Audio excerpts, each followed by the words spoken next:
안녕, 나 만점 트레이너 켈리쌤이야. 만점 제조기라고도 불리지.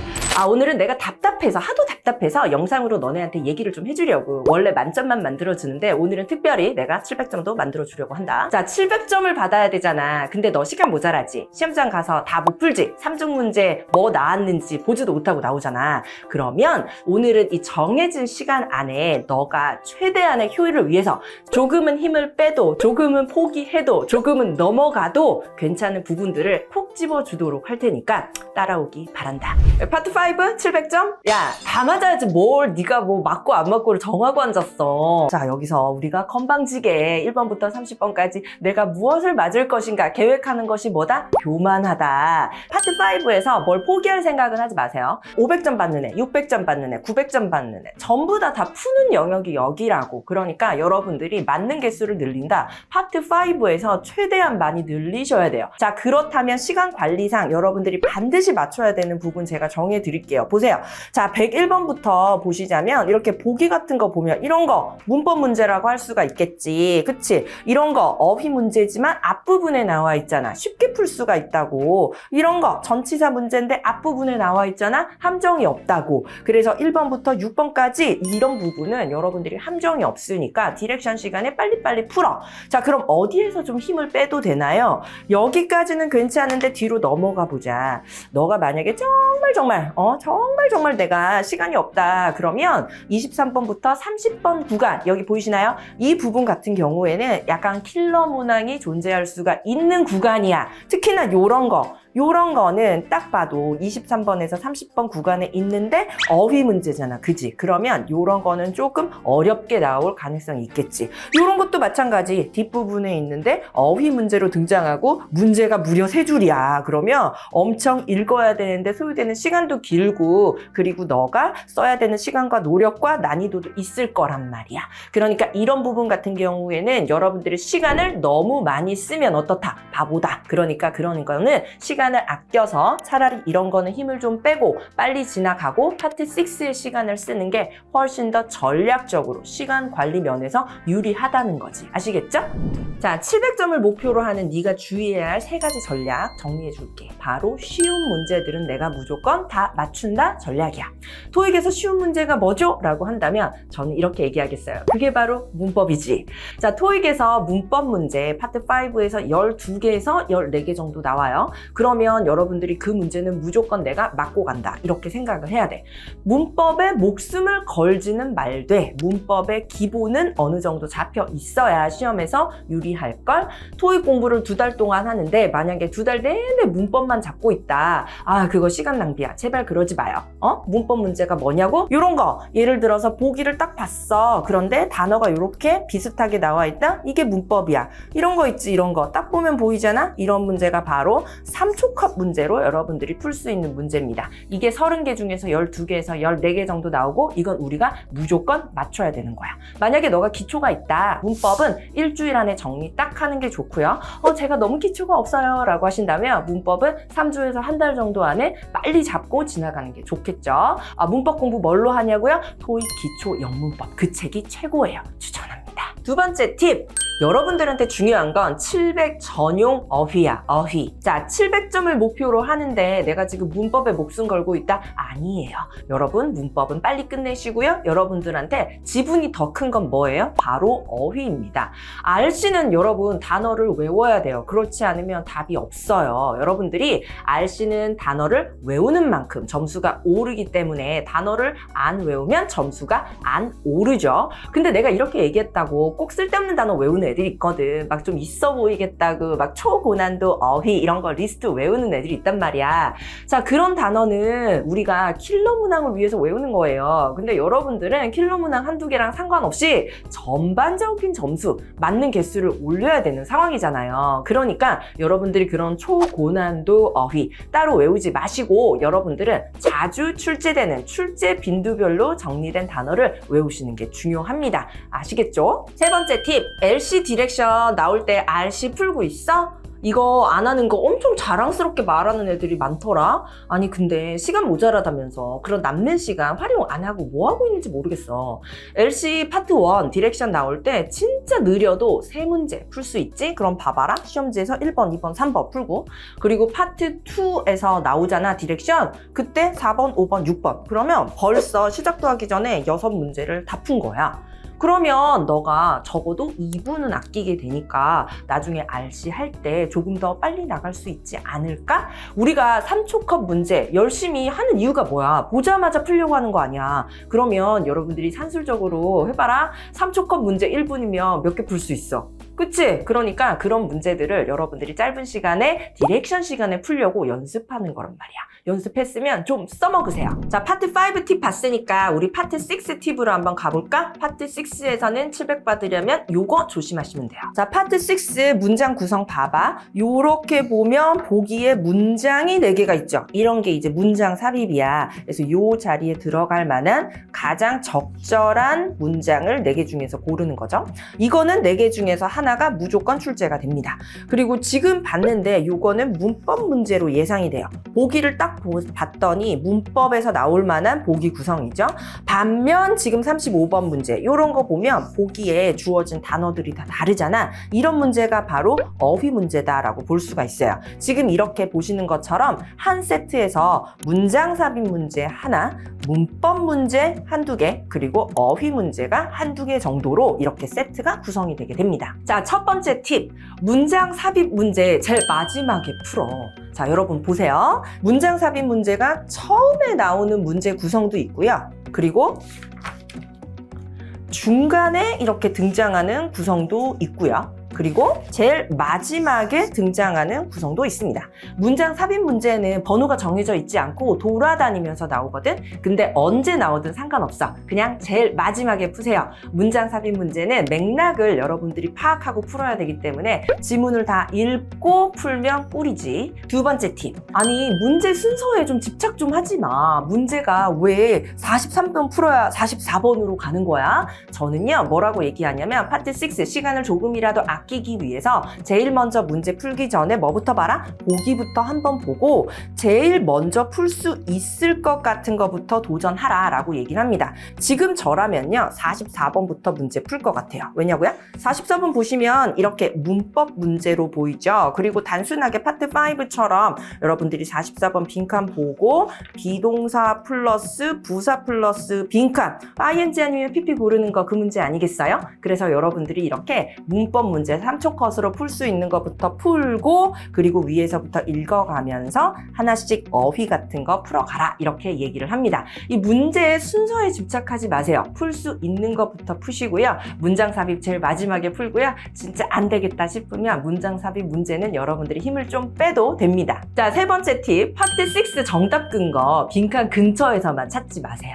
특히나 이런 문제 보세요. 자, 39번 문제 보시면 보기에 주어진 동사의 시제 찾는 거잖아요. 이렇게 되게 쉬워 보이는 동사의 시제 문제라도 이 정답의 근거가 여기 근처가 아닐 수도 있습니다. 심지어 파트 6는요 정답의 근거를요 그 다음 문단에서 줄 때도 있어요. 그렇기 때문에 이 맥락을 아냐 모르냐를 따지는 문제라서 빈칸 근처가 아니라 빈칸의 다음에 있는 맥락에서도 여러분들이 정답의 근거가 나올 수도 있다는 점을 알고 계시면 어머 이거 근처에 정답이 없는데 라고 패닉에 빠지는 걸 막을 수가 있겠죠. 맥락. 파트 6는 맥락입니다, 여러분. 자, 파트 6 팁 봤으니까 그럼 700점을 받기 위한 파트 7 전략은 어떻게 되나 저희가 알려드리도록 할게요. 자, 파트 7에서 우리가 700을 목표로 하시는 분들이 반드시 맞아야 하는 번호들이 있습니다. 틀려서는 안 돼요. 아시겠죠? 자, 시험지 보세요. 자, 이렇게 파트 7 시작하자마자 보게 되는 이러한 부분 보이시죠? 지문이 하나가 있고 문제가 주어지잖아요. 이런 걸 단일 지문이라고 하거든. 싱글 지문이라고 얘기를 해요. 이걸 147번부터 적어도 68번 세트까지 70번이 되기 전까지는 무조건 여러분들이 다 풀고 다 맞는다라고 생각을 해 주셔야 됩니다. 아마 시간이 모자라서 이중지문이나 삼중지문에서는 실수를 하거나 혹은 못 풀 가능성이 좀 높거든요. 그러니까 싱글에서 최대한 많은 동그라미를 여러분들이 겟하셔야 되는 거지. 자, 그럼 이어서 파트 7 팁 3가지 정리해 두도록 할게요. 먼저 첫 번째 팁. 파트 7 앞에서부터 풀어요, 뒤에서부터 풀어요. 정리한다. 오늘 이걸로 종결하는 거야. 자, 700을 목표로 하는 너희들은 감히 뒤에서부터 풀어서는 안 돼. 알겠지? 자, 700점을 목표로 하시는 분들은 제가 시간 딱 재고 풀죠? 200번까지 절대 못 풀어. 여러분들은 185번 정도까지 풀고 시험장에서 나오는 게 거의 평균입니다. 아니, 만약에 뒤에서부터 풀면 어떻게 되냐고요? 아니, 그렇게 되면 그래, 남들이 못 푸는 건 풀었다 쳐. 근데 남들이 푸는 이런 부분, 단일찜은 못 풀잖아. 그럼 여기에서 점수가 왕창 까일 거 아니야. 우리는 그렇게 하지 말자. 그 전략은 우리를 위한 것이 아니다. 아시겠죠? 이렇게 2개의 지문이 있고 문제가 5개가 있는 것을 이중지문이라고 우리가 얘기를 하잖아요.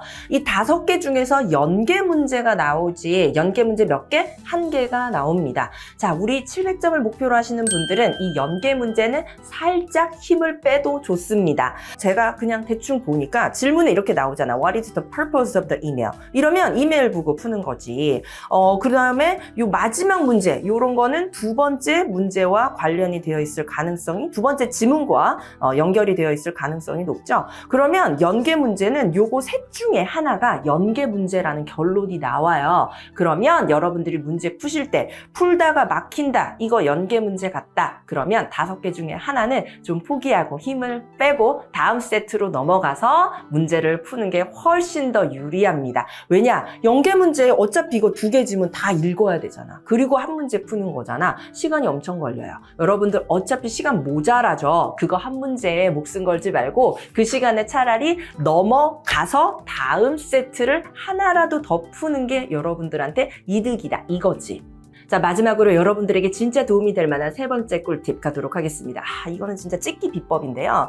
어차피 시험장에 가면 우리는 뭐다? 시간이 모자란다. 그래서 3중 지문을 못 풀고 와. 자, 시험지 보세요. 3중 지문은 이렇게 지문이 3개가 있고 문제가 5개가 있는 걸 3중 지문이라고 하거든요. 어차피 못 푼다. 그래서 곧 종료됩니다 라는 방송이 나왔어요. 1분 뒤에 시험지 걷어간대. 그러면 여러분들이 OMR 카드에다가 어떻게 하셔야 된다? 찍어야 된다. 단 반드시 하나의 번호로 찍기 바랍니다. 자, 15개 찍고 오는데 ABCD 4개잖아요. 그러면 못해도 3개에서 4개 정도는 여러분들이 하나로 찍으면 건질 수가 있습니다. 그러니까 꼭 마킹 하나로 기둥 세우고 오는 거 잊지 마세요. 자, 오늘 준비한 건 여기까지. 쉽지? 따라오다 보니까 이거는 내가 조금 힘을 빼도 되겠구나 라는 게 이제 눈에 좀 선명하게 보이지? 근데 누누이 말하지만 얘들아, 다 맞는 게 제일 좋아. 그리고 너네가 맞는 개수를 올리면 올릴수록 점수가 더 잘 나오는 건 사실이야. 내가 오늘 얘기해 준 건 진짜 급할 때 쓰는 거고, 진짜 시간이 모자랄 때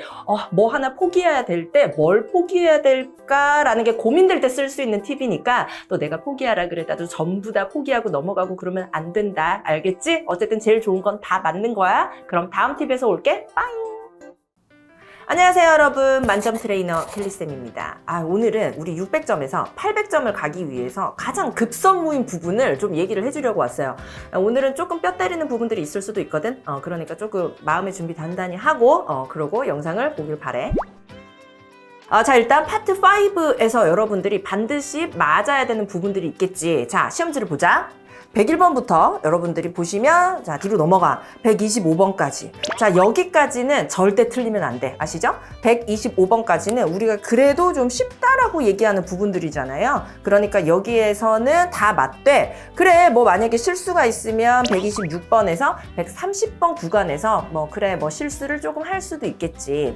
단 여기에서 파트 5에서 여러분들이 어렵다라고 생각되는 부분들이 있으면 안 됩니다. 자, 800이 목표잖아. 그러면 보통 너의 현실은 600대일 가능성이 높겠지. 그래서 이제 뭐 600을 달성을 했어. 그러고 나서 800을 가고 싶은데, 그러고 나서 나한테 제일 많이 하는 게, 선생님, 저 문법부터 확실하게 잡을까요? 아니면 단어를 좀 확실하게 잡을까요? 라고 물어본단 말이야. 그렇게 생각을 하는 것부터가 글러먹은 거야. 뭘 문법을 잡고 뭐 단어를 잡고 같이 잡아야지 뭐부터 잡는 게 어딨어. 저 같으면요 이렇게 할 것 같아요. 일단은 토익은 남들이 해야 되는 거, 남들이 맞추는 거 다 맞춰야 되는 시험이잖아. 약간 상대평가적인 요소 있는 거 알고 있지? 그러니까 거기에서 일단은 문법은 내가 다 만들려고 노력을 할 거야. 그리고 어휘는 뭐가 나올지 모르잖아. 그러니까 굳이 선택을 한다면 문법을 확실하게 하면서 어휘를 같이 외워가면서 맞는 개수를 확실하게 늘려야 되겠지. 특히 파트 5에서 너가 이제 두세 개 이상 틀린다. 그러면은 800이랑 점점 멀어지는 거야. 그러니까 파트 5가 맞는 개수가 일단 여기에서 제일 많이 확보를 해야 돼. 두 번째 팁. 자, 어휘와 관련해서 얘기를 좀 해보자. 그래, 뭐 노베에서 뭐 토익 점수가 600점도 된다? 거기는 성실의 영역이지. 네가 어느 정도만 성실하다면 600까지는 무조건 다 받을 수가 있어. 근데 600에서 800으로 가는 거 거기는 노력의 영역이야. 그래서 저는 800이 누구나 다 갈 수 있는 범위다라고 생각을 해요. 내가 가르쳤던 학생 중에서 뭐 운동선수야, 뭐 베이스 없어 이런 애들도 뭐 840, 60까지는 그냥 무난하게 다 가. 뭘로? 노력으로. 근데 이제 거기까지 못 가는 애들은 계속 노력 안 하고 나 안 할래요. 어떻게 하면 좀 쉬운 방법 없나요? 이런 애들이 맨날 800까지 가지를 못하더라고. 자, 기억해. 800까지는 너의 노력의 영역이야. 단어를 외워야 해. 단어를 어떻게 외워? 1대1 대응으로 외우지 말고 어떤 단어의 그 품사 전부 다 정리를 하고 그리고 문법 문제 같이 잡으면서 동의어 같은 것도 그다음에 수거 같은 것도 같이 정리하면서 외워야 되겠지. 자, 기억하자. 노력해서 단어 외워야 800을 갈 수가 있는 거야. 자, 파트 6 팁을 한번 얘기를 해보자. 파트 6에서 너가 꼭 맞춰야 되는 문제 번호를 콕 집어주자면 이런 거야. 시험지 봐봐. 자, 파트 6에 이렇게 한 세트에 문제가 4개가 있고 이게 몇 세트가 있어? 4세트가 있잖아. 그치? 자, 여기에서 600에서 800으로 갈 때는 일단 파트 6 문제는 다 맞춰야 돼. 자, 그리고 만약에 내가 포기를 한다. 우리가 만약에 포기를 한다면 시간이 좀 많이 쓰이는 문장 삽입 문제 같은 걸 포기를 할 수도 있는데 그래도 첫 문제 같은 거 있지. 예를 들어서 지금도 시험지 보면 뭐 131번 요런 거는 약간 앞에 있잖아. 그리고 D세트 137번 이런 것도 약간 앞에 있잖아. 이런 거는 꼭 맞춰줘야지. 반면에 이제 뒤로 가면 약간 하기도 싫고 너가 집중력이 좀 흐트러질 거 아니야. 그러니까 이제 약간 뭐 2개 정도 놓칠 수 있는데 뒤에 있는 2세트의 문장 삽입 문제는 시간이 너무 많이 걸릴 것 같으면 우리가 조금 가볍게 치고 빠질 수가 있는 것이지. 여기서 제일 중요한 건 파트 6는 맥락을 파악을 해야 된다는 거야. 파트 5는 빈칸 근처만 보면 되잖아. 근데 파트 6는 반드시 맥락을 보고 그러고 문제를 풀어야 돼. 자, 파트 6 첫 번째 팁. 파트 6에서 시간을 무조건 단축해 놔야 돼. 자, 한 세트가 몇 분이에요? 2분이야, 2분. 자, 시험지 봐봐. 4개의 문제가 있단 말이야. 그리고 각 문제당 30초야. 이거 한 세트 정답 다 찾는데 걸리는 시간 2분 이상 걸리면 안 돼. 근데 나중에 어떤 일이 생기지? 나중에 시험장에 가서 우리가 200번까지 못 풀잖아. 아, 우리가 아니고 너지. 난 풀 수 있으니까. 한 10개 정도 못 풀잖아. 왜 그럴까? 파트 6에서 이미 너무 많은 시간을 쓰고 있는 거야. 자, 그러면 파트 6부터 풀 때 시간을 2분에다가 맞춰놓고 한 세트를 다 완성하는 걸 연습을 해야지. 그럼 파트 6 4세트니까 총 몇 분? 8분 안에 문제를 풀어야 되는 거야. 자, 두 번째 팁.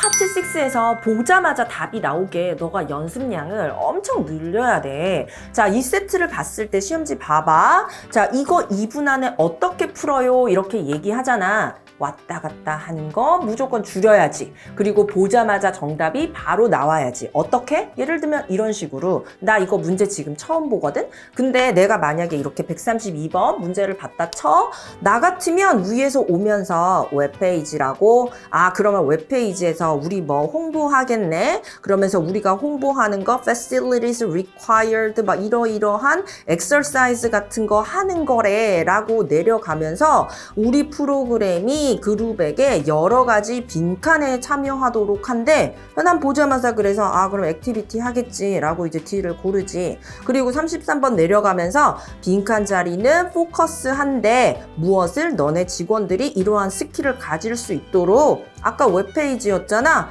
우리가 그래서 포커스 하겠지. 고르는 거야. 자, 134번 스킵해. 그리고 you can also find out more about 들어갈 것 같은데 보자마자 정답 C 이렇게 고르는 거지. 나 지금 몇 초 걸렸니? 자, 이런 식으로 하면 2분 안에 다 풀 수 있겠지? 여러분들이 이렇게 연습이 답이야. 연습. 그래서 여러분들이 연습을 한다면 여러분도 지금처럼 파트 6 풀로 내려가면서 저랑 같이 이렇게 이런 속도로 문제 풀 수 있어요. 알았죠? 자, 파트 7 다 맞아야 되는 번호 알려달라고? 아니, 이거는 논란의 여지가 없지. 어차피 10개 정도 못 풀고 오잖아. 그러면 풀 수 있는 게 47번부터 한 90번 정도까지밖에 안 된다는 거잖아. 자, 시험지 봐봐. 자, 이렇게 보면 앞부분이 좀 난이도가 낮은 문제들이죠? 여기 다 맞아야 되는 거야. 이런 거. 단일지문 다 맞아야지. 단일지문 다 맞아야지. 자, 이러한 패턴으로 어디까지 간다? 한 175번 정도까지는 점점 길어지면서 4개 정도까지 있는 것까지는 여러분들이 틀리지 않는다고 생각을 해야 돼. 그럼 난 어디서 틀려요? 너는 176번부터 그 다음에 190번 사이에서 분명히 연계나 추론에서 어려움이 있을 거란 말이야. 이렇게 지문 2개 나오는 거 이런 데서 분명히 마이너스 하나, 2개 정도 나올 거라고. 그러니까 뒤로 가면 뒤로 갈수록 어렵기 때문에 앞부분 문제를 다 맞출 생각을 해야 된다는 거야. 자, 파트 7 팁 2가지 알려줄게. 먼저 첫 번째 팁. 파트 7을 풀면서 그냥 감으로 풀지 않니? 디테일하게 정답되는 거 설명해달라 그러면 못하지 않니? 그러면 안 돼. 이 점수대에서는 너가 대충 풀면 안 되고 정확하게 왜 정답의 근거가 되는지 패러프레이징까지 설명할 수 있어야 돼. 그래야 맞는 개수가 는다고. 자, 예를 들어서 시험지를 봐봐. 자, 이런 문제를 너가 풀었다고 쳐. 2분 안에, 한 문제당 1분이니까 2분 안에 이거 읽고 정답까지 선택이 끝나야 되겠지. 자, 근데 너가 만약에 이 문제를 틀린 거야. 자, 그러면 나 이거 쉬운 거 틀렸네. 다시 답 집으면 알아. 오케이 이러고 넘어가면 나중에 실력이 절대 늘지 않아. 어떻게 해야 된다? 리뷰를 확실하게 해야 되는데 이런 질문에 옆에다가 이 보기까지 해석을 다 해놓고 너가 만약에 함정에 빠졌으면 B 이런 걸 고르고 틀렸을 거라고. 하지만 왜 미스터 우드가 미스터 문호즈 씨에게 연락을 하는가라는 것에 대해서 정답의 근거를 찾아봐. 찾아서 밑줄을 그으라고. 못 긋겠으면 넌 지금 이 문제를 이해한 게 아니라고. 자, 어느 정도까지 리뷰해야 되는지 알겠지? 자, 그럼 밑줄을 그어봐 라고 한다면 내가 너한테 연락하는 이유가 뭐야? 너 지난번에 우리 이거 못했는데 I would happy to inform you 이 부분이지. 그래서 우리 요 사람 중에 한 명이 moving out을 한다고 해가지고 혹시 너 관심 있으면 나한테 연락해줘 라고 하려고 하는 거 아니야. 그러니까 B 같은 거 real estate 부동산이 아니라 부동산 회사에 대해서 얘기하는 거 절대 아니지. 그러니까 이 아파트 빌딩에 누가 나간다는 걸 알려주기 위해서 나는 C를 여기서 요렇게 연결해서 정답을 체크를 하는 거지. 이 정도 밑줄 그을 수 있어? 이 정도로 리뷰할 수 있어? 이 정도로 리뷰를 해야 너가 맞는 개수가 는다는 얘기야. 파트 7은 꼼꼼하게 리뷰하는 만큼 그만큼 네 실력이 는다고. 알겠지? 자, 두 번째 팁은 바로 양치기야, 양치기. 혹시 양치기란 얘기 들어봤니? 나 개인적으로 양치기라는 전략을 별로 안 좋아하거든? 그래서 다른 점수대에서는 쌤이 웬만하면 양치기 하지 마세요 이렇게 얘기를 한단 말이야. 근데 600에서 800 가려면 이거는 필수야. 안 하면은 못 가. 왠 줄 알아? 이게 600에서 800으로 가기 위해서는 이 애매한 것들을 확실하게 알고 내 것으로 만들어야 된단 말이야. 이게 내 지식이 돼야 이걸 맞출 수가 있어. 리뷰 독하게 안 하고 그냥 대충 하면은 이게 600에서 800으로 절대 갈 수가 없어요. 근데 여러분이 여기서 충분히 해야 되는 게 뭐야? 연습을 충분히 해야 돼. 그래서 나는 600에서 800으로 갈 때는 무조건 양치기 전략 한 번은 해야 된다고 얘기를 해. 양치기 아직도 뭔지 모르는 애들 있구나. 양으로 승부하는 거지. 그래서 하루에 모의고사 한 세트 정도는 양치기 정도라고 볼 수가 있고 너가 만약에 좀 욕심을 낸다. 그럼 뭐 나는 2세트 정도도 괜찮다고 봐. 이 점수대에서는 무조건 양치기다. 알겠지? 자, 지금까지 우리가 800을 가기 위해서 어떤 전략으로 RC를 봐야 되는지 얘기를 했지. 자, 400에서 600 가는 전략이랑 600에서 800 가는 전략은 완전히 달라. 근데 애들이 400에서 600 가는 전략으로 800을 가려고 하니까 못 가는 거야. 알겠지? 내가 아까 얘기했지. 800까지 가는 건 뭐라고? 여기서부터는 이제 노력의 영역이라고. 성실 플러스 노력의 영역으로 단어 많이 외우고 정확도 높이고 양치기를 통해서 여러분이 RC 점수를 비약적으로 끌어올릴 수가 있다는 거지. 그럼 다음 LC 전략편에서 보자. 빠잉! 안녕 얘들아, 토익 만점 트레이너 켈리쌤이야. 오늘은 우리가 900점 이상을 맞기 위해서 어떻게 토익에 접근을 해야 되는가 라는 얘기를 이제 RC 위주로 해볼 건데 내가 아무리 생각을 해봐도 할 말이 별로 없더라고. 뭐 말해 뭐해? 니네는 다 맞아야지. 자, 이 영상을 본다 그러면 너는 아마 800점대일 거야. 한 820에서 40 정도 되는 수준으로 어느 정도는 내가 토익을 하는 것 같은데 이 앞자리 9가 정말 안 나온단 말이지. 자, 이럴 때 내가 줄 수 있는 솔루션 파트별로 얘기를 해줄게. 자, 파트 5 맞아야 되는 문제 번호를 얘기를 해보자. 아니 뭐 말해 뭐해, 다 맞아야지. 1번부터 30번까지 있는데 뭐 당연히 다 맞아야지. 뭐 여기서 내가 뭐 맞아야 되는 번호를 굳이 얘기할 필요가 있니? 근데 이게 좀 어렵지. 현실적으로 1번에서 30번까지 다 맞는 게 어려워. 자, 그러면 그럴 때 너가 틀려도 그나마 좀 데미지가 적은 부분이 어디냐? 시험지를 보자. 자, 시험지 보면 우리가 지금 파트 5 뒷부분 보고 있단 말이야. 그러니까 101번에서 130번까지 중에서 너가 한 하나, 두 개 정도 틀릴 건데 RC를 거의 한 420점, 막 430점 이 정도는 받아야 되잖아. 그러면 RC가 100개 중에서 10개 정도 틀리면 되거든. 그러니까 파트 5에서는 진짜 맥시멈 2개라고 생각을 하고 뭐 만약에 너가 틀린다 그러면 뭐 25번에서 30번 사이에 뭐 어휘 문제 뭐 요런 거 정도라고 내가 얘기를 할 수가 있을 것 같아. 뭐 2개 이상 틀린다? 그러면 거의 가능성이 없다고 봐야지. 자, 그럼 파트 5 좀 더 디테일한 팁을 알려줄게. 먼저 이제 1번 팁은 내가 진짜 강조하고 싶은 건데 문법 공부 좀 그만해. 자, 너가 900을 목표로 하고 있잖아. 파트 5에서 너가 틀리는 개수가 적어도 5개 미만일 거 아니야, 이미. 아니, 그러면 이미 엄청난 지식을 가지고 있다는 거라고. 이제 여기서 어느 정도 정확도만 높이면 된다고. 근데 너가 문법에 집착을 하지? 그러면 어휘를 늘릴 새가 없단 말이야. 이제 우리가 보통 그렇게 얘기를 해. 뭐 문법 공부 그만하세요. 그거는 너희들한테 하는 얘기야. 뭐 600, 700한테 하는 얘기가 아니고 너희들은 어휘에 집중적으로 해서 적어도 모르는 단어 없이 그리고 어떠한 고난이도 문제가 나와도 다 풀 수 있을 정도로 진짜 어휘를 많이 외워야 되는 구간이지. 그리고 하나 더 하자면 너희들은 점수가 어디에서 갈리냐면 고득점 어휘에서 갈리는 편이거든. 그러니까 일반적인 단어 말고 어휘를 외울 때도 고득점 전용 어휘 자주 나오진 않지만 난이도가 좀 있는 이런 거를 선별을 해서 많이 외우는 게 필요하겠지? 자, 두 번째 팁은 너희들이 선택해야 되는 문제집에 관한 거야. 800점을 넘었어. 그럼 더 이상의 양치기는 필요 없어. 야, 800이 넘었는데도 양치기를 계속한다? 그래가지고는 절대 900 못 가. 내가 여태까지 봤던 애들은 800을 찍고 공부법을 다시 바꾸는 애들이었어. 800을 찍었으면 이제 어느 정도는 됐으니까 공부법을 바꿔서 이제 너희는 선별된 문제와 선별된 어휘를 외우는 게 필요하거든. 그리고 문제집을 고를 때도 그냥 일반적인 그냥 시험 난이도 정도가 있는 문제집 고르면 안 돼. 너희는 이제 고난도 문제집 골라야 되고 고난도 문제집이 좋은 건 뭐냐면 실전 기출에다가 약간의 트위스트를 더해서 너희가 좀 어려운 문제들을 접근하는 법을 알려주는 거야. 굳이 문제집을 추천을 하자면 우리가 시원스쿨 1500제 이거 괜찮아. 기출됐던 문제들에다가 약간 난이도를 좀 더 올린 거거든. 그래서 초보 애들은 이 문제는 좀 별론데 너희들에게는 이 1500제가 딱이라고 할 수가 있어. 자, 파트 6 맞아야 되는 번호가 뭐냐고? 아니 뭐 이거는 뭐 내가 할 말 있나? 아니 900을 목표로 하면 당연히 파트 6는 전부 다 맞아야 되는 거 아니야? 내가 이렇게 얘기하면 너희가 이제 이렇게 댓글을 달겠지. 뭐 티발씨야 뭐 이렇게 달고 싶겠지? 근데 맞아. 진짜 티야. 이거는 너희가 파트 6에서는 절대 아무런 실수도 용납이 되지 않고 파트 6에서 실수로 틀렸어요? 뭐 그게 무슨 실수야? 실력이지. 그러니까 파트 6는 너희가 단어도 그렇고 맥락도 그렇고 놓치지 않고 준비가 돼야 파트 7으로 갈 수가 있다.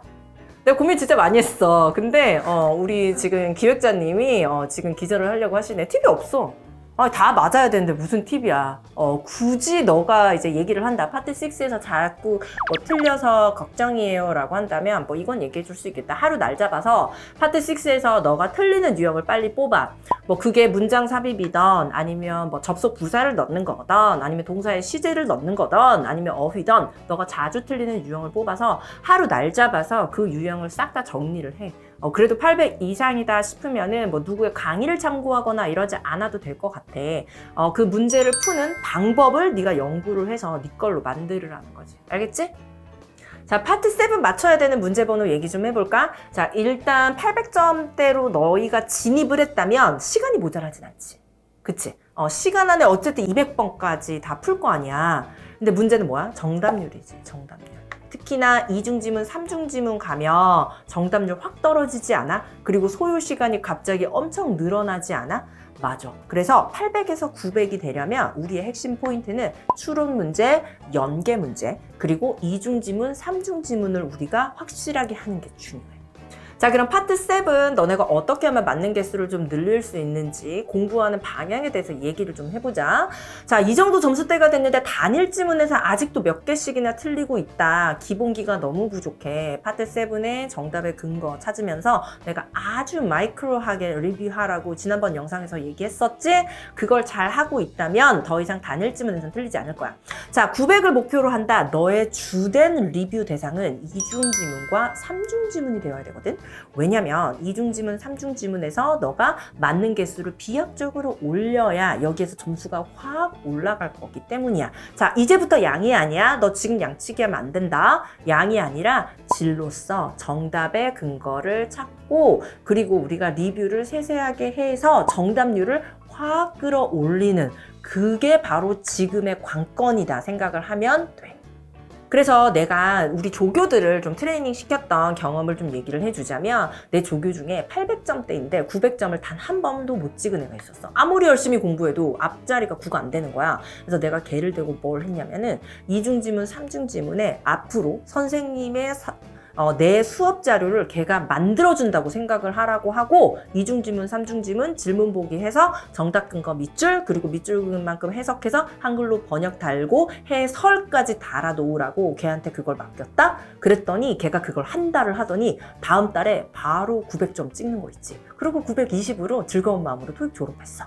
너희도 내 개인 조교가 됐다고 생각을 하고 이중지문, 삼중지문 너네가 학습 자료를 만든다고 생각하고 해설지 한번 만들어봐. 아마 맞는 개수 갑자기 늘어날걸? 두 번째 팁은 너네가 리뷰할 때 연계 문제 리뷰하는 팁이야.